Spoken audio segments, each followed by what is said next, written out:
Assalamualaikum. Guys, pansin nyo ba na parang bumaba ba yung cheekbone ninyo? Banda dito.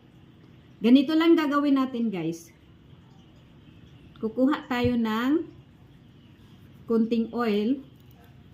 And then, itong dalawang ito, yung thumb natin, ilagay natin ditong banda sa baba ng cheekbone.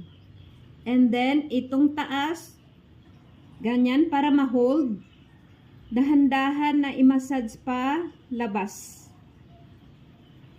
For 10 repetition.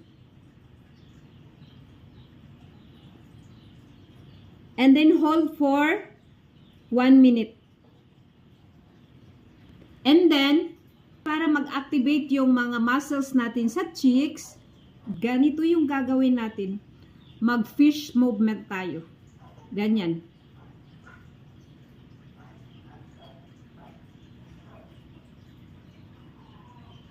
Times.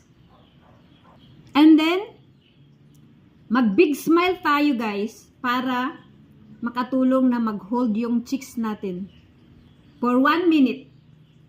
And then, massage dito nga area. Pataas. Slowly. Para ma-relax ang ating mga mukha. Paki-share para malaman ng iba. Subukan nyo.